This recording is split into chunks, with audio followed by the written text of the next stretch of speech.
What's up guys, Excalibur here and welcome back to Star Ocean Anamnesis. So we got a whole bunch of new stuff today. There's like oh, never mind, we got nothing. So we got a whole bunch of new stuff today. And look at this, it's so much, it's like a Jenga tower. Anyway, so let's take a look at the updates, shall we? So everything at the bottom here, the Grell Horde, GA, Hell Siren, Michael, Executioner, and Luther, those are all events that took place previously in the game's life cycle, and they're all rerunning currently. So we have a returning events spree, and they're also introducing a new type of shop with a new type of currency. Has everything loaded? Yes, everything has loaded. So we have return coins and return misery 2 coins, and these can all be obtained from the rerun events. So if you complete hard stages from hard to misery 1, you get the blue coins, which are the normal return coins, and if you complete misery 2, you get the misery 2 coins. And you have two separate shops for these items. So you have the return coin shop, which contains some tickets, 2 large limit breakers, and I think enhanced or augmentation crystals of like every color, the medium versions, I think, if I recall correctly. And the misery 2 shop contains pretty much the same thing, except that one contains, I don't know what. Yeah, it contains seeds, that's what it does. Crap, I can't even talk today.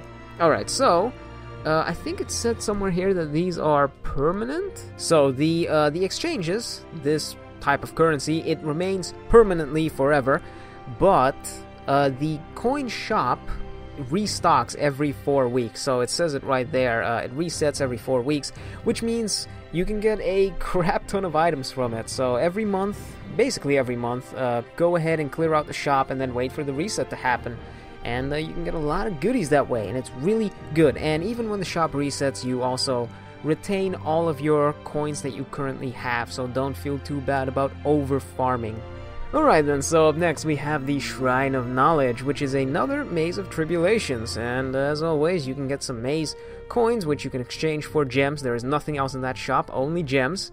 And in this one, they actually do a lot of int damage, so you have probably a bunch of sorcerers there that can always, or all of them, can cast symbology at you. So the best thing to do is probably to bring some characters that reduce int damage, or you just go balls to the wall with your strongest party and just completely rush everything down. That's probably the best strategy. Okay, and then after that we have the new event. Never mind, we're going to look up here first. So the holiday campaign has gotten another set. We have the holiday campaign limited item set D, which is the limit breaker set. And you know, in the previous 2 weeks we got the tickets, the prisms, and the augmentation orbs. I've already said that none of those are worth it in my opinion, and the limit breaker set is basically the same. But first we have the there's a new achievement here for Armorers of the Deep. Make sure you complete that to get a weapon ticket. Regardless, we have the limit breaker set, and let's see if I can go to the shop and show this off. Man, I'm saying a whole lot of stuff today, and none of it contains any substance. But we have the limit breaker set here. It costs 5,000 gems. You get 1 large limit breaker, 5 medium, and 25 small. This is not quite what I expected. I expected a couple more limit breakers, but personally, I don't think it's worth it. 5,000 gems for not even 2 limit break levels.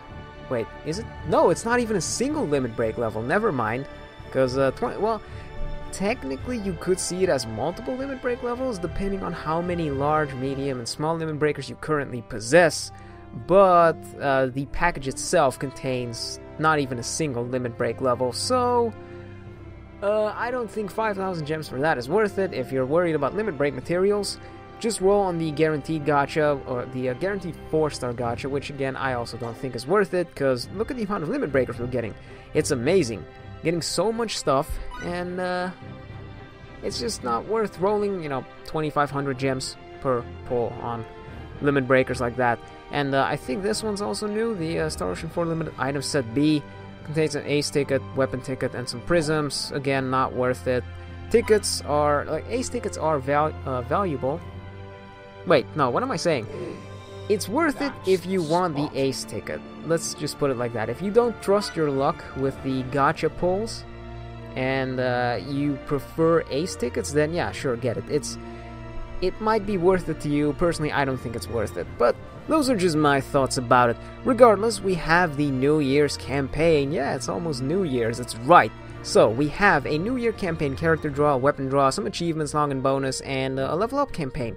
So, first we have the campaign character draw here. This one guarantees 1 5-star ace character, and you can only do it once. It costs 5,000 gems, I think, and you can see what characters are in the pool if you go to the draws, and then you hit odds, and you can see all the characters that are in there. So, if you're looking for any one of those characters, it might be worth throwing a pull at this, but if you're not, then don't feel too bad about this, because it seems like a good deal, but you know, only if you actually really want one of these characters.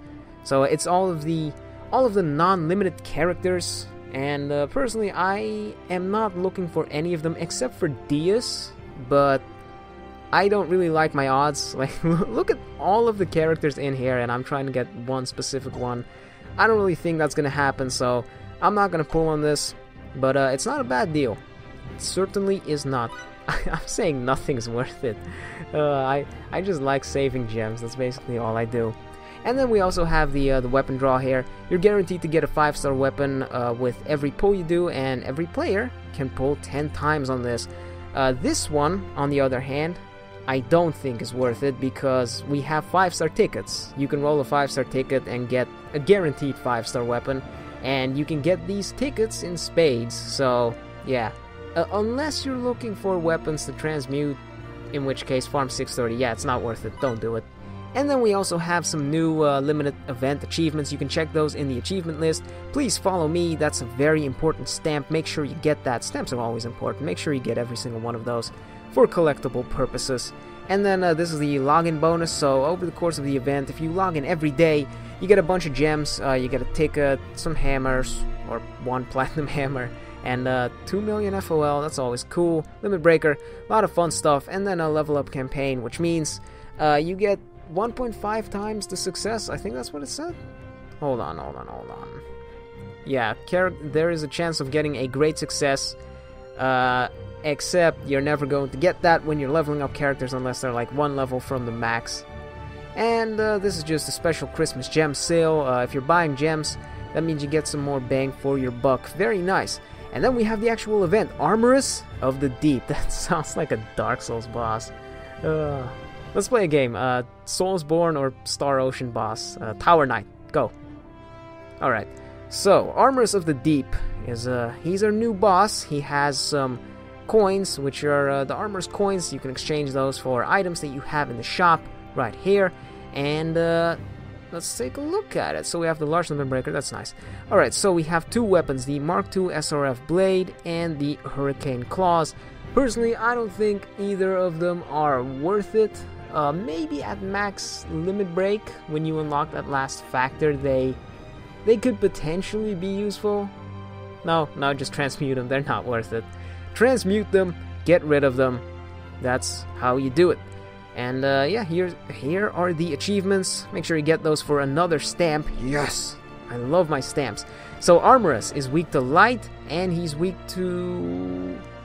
Is he weak? Yeah, he's weak to wind, and he's weak to light. And apparently he's also vulnerable to silence, but status ailments are not that great. He's also of type insect, so if you have a good insect weapon or a weapon that increases damage against insect and also has a light or wind element, make sure you use that. And all the characters that are useful against it are right there, or all the characters that they recommend. And I think that's it for that, so we can take a look at the characters now. Alright, so first up we have Edge, who's a defender. That is what he is, that is his role. So his first talent increases attack for the entire party by 20%. He also increases damage, single target damage, by 15% for the entire party. And his third talent, that's the big one, that's why you would bring him. He increases the entire party's HP by 40%, which is just absolutely ridiculous. And then lastly, he gives them anti-flinch, as defenders always do. So this third talent right here actually works very well with the anti-flinch, because the higher your HP, the higher that threshold of anti-flinch activating is. So that's always nice. And then if we go to his battle skills. It's nothing too special, if I recall correctly. He increases elemental damage dealt by 50% for the entire party for 20 seconds after he rushes, and his attacks also have some decent multipliers if you're trying to do damage, except the hit counts aren't that great, and seeing as how we have a lot of hit count based characters, he can't really contribute to that, but they do have some low AP costs, so there is that. You could spam them. So the main reason to bring him is because of this, the 40%, which stacks with the single? Is that how? What am I trying to say? If you have a character like Winter Eve who buffs her own HP, this actually stacks with that, so Eve gets like a 60% buff to her HP, which is absolutely insane. And the other characters also get really bulky, and just makes him a pretty good defender. He's definitely worth running. Alright, and then moving on to Meracle, and a little bit of controversy has actually been surrounding this character. For those of you who've played Star Ocean 4, or who've been following the SO Anamnesis Twitter, you've probably heard of this. Her design got censored. Amazing. That's spectacular. And personally, I don't think they should have done that. Like, that's not something that you should do in these types of games, especially not in this game, which I think it's like rated M on the Play Store and App Store. I'm not sure about that, but yeah, it has a really high age rating, so there's really no point to censoring that. Personally, I think the change is actually for the better, or am I trying to say that? No. I think the design choices that they made, or the changes that they made, are not too terrible, but just the fact that they even censored it, I cannot agree with that. So hopefully it's just a one-time thing, and they learn from the backlash that they get from this, and they don't do it again in the future. But what's done is done. Can't change it anymore, unfortunately. Alright, but moving on to the actual talent, she has a 30% extra crit hit chance for herself, and for every ally that's standing at close range. She also increases the recovery speed of AP for all defenders and herself. She increases her own attack by 20%, and she reduces her own AP cost by 20%, and increases her own attack by 10%, 20%, or 30% if the hit count is at 100, 150, or 200, and that stacks with talent 3, by the way. And then looking at her rush, it does a lot of damage, got like a 4,000 multiplier, she's got a good attack stat, and she reduces her own AP costs by 40% afterwards for 20 seconds, which is pretty good considering, like, look at this attack. It has a really high AP cost, which goes down considerably after her rush, and that hit count, 27 hit count, and 700% multiplier, that's also ridiculous. So post rush, she can definitely support the entire party through like hit count building, doing damage, so that's pretty good. Overall, she's actually pretty good. Unfortunately, we have a lot of attackers that also buff the entire party for a lot, and they themselves do a lot of damage. They also build the hit count. I'm mostly talking about Winter Fidel here, and 2B, I guess. But yeah, they are considerably better than Meracle, but she is permanent, and she can hold her own, I will say that. So if you want to invest resources in her, I can't even say resources properly, then go right ahead, because both of these are actually quite decent. They have their own like little niche. But I guess that about does it for these characters. So, oh, by the way, I forgot to say this, but if you want to farm the return coins, the best way to do it, I think, is if you're trying to farm the Misery 1, the blue coin, the best way to do that is probably to fight GA Reverse, because he is ridiculously easy now. And if you're trying to farm the red one, or the pink one, the Misery 2 coin, the best way to do that is probably Hell Siren, because that thing, I think you can even auto Misery 2 with the right party, or like even with most random parties can probably auto that. So Misery 2, farm Hell Siren, Misery 1, or the blue coin, farm GA Reverse. I think that is the best way to do it. But that about does it for the update. I think we covered everything. So yeah, if you're wondering if any of these weapons are worth it that you can find in the previous events, I'm pretty sure none of them are good. So like, unless you find, hold on, let's quickly go through this. Okay, never mind. I took a look at the weapons. The Executioners have the Feral Caltrops, which are Knuckles that imbue your attacks with fire, make sure you get those because they're good. I didn't even talk about the weapons, did I? Oh, whoops. I guess we'll have to do that in a second. And GA Reverse, he drops the SRF Arrow, the Golden Thunder Blades, and I think the Serpent Edges, and those imbue your attacks with Ice, Thunder, and Wind. Not in that order. And those are also pretty good, so make sure you grab those. Okay, let's go to the weapon. God damn, I'm so scatterbrained right now. We have the Storm Blade, first of all. It's a one-handed sword. Edge uses this, imbues your attacks with wind, and gives you a small lifesteal. And I think the last factor, which is a Guts, is unlocked at Limit Break 3. So this weapon is actually pretty good. Make sure you get it for that wind imbuement, because it's the first one-handed sword that imbues your attacks with wind. So if you're running one-handed sword users, it's definitely worth trying to pick this up. Lifesteal is also pretty good. That last factor is not worth it because 50% is pretty unreliable, and most of the time it will fail you, so I wouldn't really bother with that. And then we have the Cat Claws, which are basically the fist versions of that sword.